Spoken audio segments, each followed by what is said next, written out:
پورے دین کو، پورے مذہب کو، پوری شریعت کو، سب کچھ چھوڑ کے واقعاً دین حق کو اپنانا یہ دل اور کلیجے کا کام ہے۔ لیکن سیدھی بات یہ ہے کہ جس کو اللہ توفیق دیتا ہے دنیا کی کوئی طاقت اس کو روک نہیں سکتی۔ جسے اللہ ہدایت دیتا ہے اسے دنیا کی کوئی طاقت جو ہے ہدایت کے راستے سے روک نہیں سکتی، اور پھر بہرحال وہ اپنی منزل تک پہنچ جاتا ہے۔ اب علی ایک عظیم روایت ہے جو امام زین العابدین علیہ السلام سے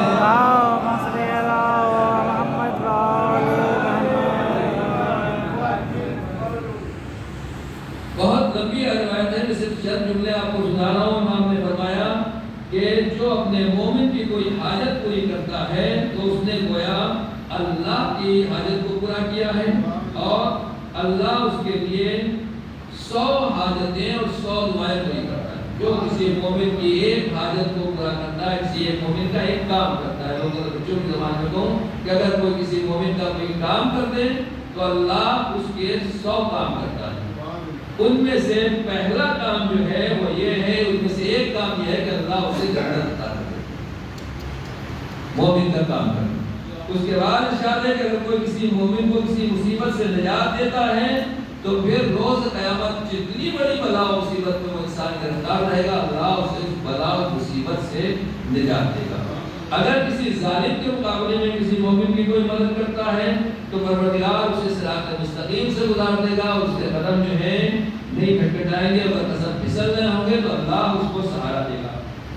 جو کوئی اپنی مومن کے لیے کوشش کرتا ہے اور دور کرتا ہے تو پروردگار عالم جو ہے ایسا ہی ہے، اس نے جیسے پیغمبر اکرم کو خوش کیا ہو، پیغمبر کی ذات کو خوش کیا ہو۔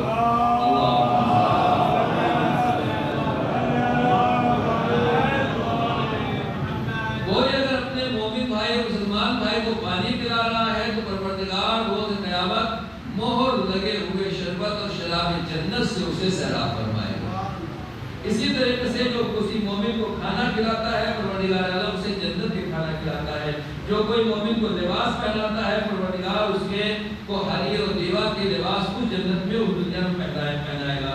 اور اسی طریقے سے جو کچھ بھی ہے اگر کسی کی کوئی ضرورت کو پورا کرتا ہے، کسی کے لیے احسان کافی ہو جاتا ہے تو وہ پروردگار جنت کے جو خدام ہیں، خادمین جنت ہے، ان سب کو اس کے لیے لگا دے گا اور سب اس کی خدمت کرتے ہوئے نظر آئیں گے۔ صلوات پڑھتے پر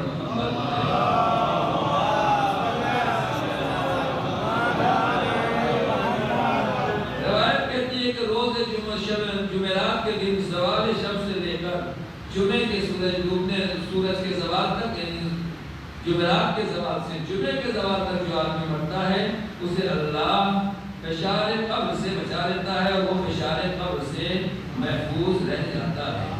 اسی طریقے سے اور بہت سی روایتیں ہیں جو فی الحال آپ کی خدمت میں عرض کرنے کا موقع نہیں ہے۔ پیغمبر نے سے کہا کہ یا رسول اللہ ہے بابا جب آپ کی زیارت کا کیا ثواب ہے، تو آپ نے یہ فرمایا کہ جو زندگی میں میرے دنیا سے جانے کے بعد میری زیارت کرے تو اس نے گویا یا تمہاری زیارت کرے، اپنی بیٹی کو کہا یا تمہاری زیارت کرے، یا اپنے بیٹوں کی طرف اشارہ کر کے کہا کہ میرے بیٹوں میں سے کسی ایک کی بھی زیارت کرے تو روز قیامت میں خود اس کی زیارت کرنے کے لیے آؤں۔ یہ ہے ظاہر پیغمبر کا ثواب، یہ ہے ظاہر ائمہ تحریک کا ثواب۔ بہرحال یہ تمام چیزیں ہیں جو ہمارے سامنے ہیں۔ ابھی مغربین کے بعد عیدگاہ کے میدان میں عظیم شان جلسہ ہونے والا ہے۔ آپ کو میں دعوت بھی دے رہا ہوں اس کمیٹی کی طرف سے، جس نے تمام جماعتوں کی کمیٹی ہے کہ آپ لوگ تشریف لے چلیں۔ خواتین کے لیے بھی اس میں انتظام ہے اور اسکرین وغیرہ بھی لگائی گئی ہے، انشاءاللہ معقول انتظام ہے، تو آپ خود بھی آئیں، بچوں کو بھی لے کر آئیں اور فلسطین کے لیے وہاں پر دعا کی جائے گی، اس میں بھی آپ تشریف لائیں۔ میں خالی اس لیے کہنا چاہ رہا ہوں، اس سلسلے کو اعلان نہیں ہے، اعلان کے ساتھ ساتھ میں بتانا چاہتا ہوں کہ یہ جلسہ ہو رہا ہے جس مرحوم کے سارے ثواب کے لیے ہم بیٹھے ہوئے ہیں۔ سب سے زیادہ جس کی یاد اس جلسے میں آ رہی ہے وہ یہی محمد یوسف بے مرحوم اللہ مقامات والدہ تعالیٰ۔ کیوں جہاں کہیں بھی کسی مظلوم کی بات آئی، جہاں کہیں بھی فلسطین کی بات آئی، جہاں کہیں قدس کی بات آئی، جہاں کہیں بھی پریشانیاں ہوئی، کسی ریلی اور پروٹیسٹ کی بات آئی، تو سب سے آگے بڑھ کر، سب سے محنت کر کے، کوشش محنت تمام لوگوں کو جمع کرنے والا کے حصہ لینے والا روح ہے روا، جسے اصل محرک کہا جاتا ہے، اور جس کو جو واقعہ لوگوں کے اندر روح پھونکنے والی شخصیت ہوتی ہے، وہ یہی فرق تھا جو بہرحال ہمارے درمیان سے چلا گیا۔ لیکن ہم اللہ کی رحمت سے مایوس نہیں ہیں۔ میں اپنے بچوں سے، اپنے جوانوں سے، اپنے چھوٹے بھائیوں سے یہ عرض کرنا چاہتا ہوں کہ کوئی ایک گیا ہے، اس کا مطلب یہ نہیں ہے کہ کام زمین پر رہ جائے۔ جو کام ہونا ہے وہ ہوگا، اور اللہ اس کے لیے لوگوں کو توفیق دیتا ہے۔ اب خوش قسمت ہیں وہ لوگ جو بڑھ کے اس علم کو آگے اٹھا لیں، ان کاموں کو سنبھال لیں، ان میدانوں میں آگے بڑھیں۔ ایک آدمی نہیں کام کر سکتا، 2 آدمی، 5 آدمی، 10 آدمی، جو بھی وہ کام کیا کرتے تھے، آپ کو معلوم ہے کتنے لوگ ہیں جو کافی دنوں سے ان کے معاون تھے، ہیلپر تھے، ساتھ میں تھے۔ کیا طریقہ ہے، کیا انداز ہے، یعنی کوئی چیز بھی زمین پر نہیں رہنا چاہیے۔ یہی جانے والے سے ہماری محبت کا تقاضا ہوتا ہے، اور واقعاً پروردگار عالم ایسے بندوں کو مبارک قرار دیتا ہے۔ میں نے پہلے بھی عرض کیا تھا کہ 50 100 سال، 70 سال، 80 سال تک آدمی جیے اور کوئی کام کر کے جائے، ایسی زندگی سے کوئی فائدہ نہیں ہے۔ اصل بات یہ ہے کہ آدمی جتنے دن بھی جیے، محنت کرے، مشقت کرے، اور لوگوں کو فائدہ پہنچا کر جائے۔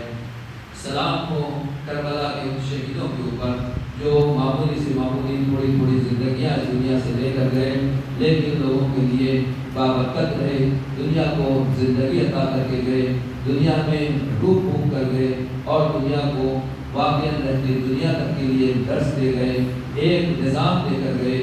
اللہ اکبر۔ بس اتنا عرض کرنا ہے کہ دنیا کی مائیں بچوں کو گود میں پالتی ہیں، لوریاں لیتی ہیں، میرا بچہ زیادہ دیر تک زندہ رہے، لیکن ایک ماں ہے جب مولا کائنات کے گھر میں دلہن بن کے آئی ہے،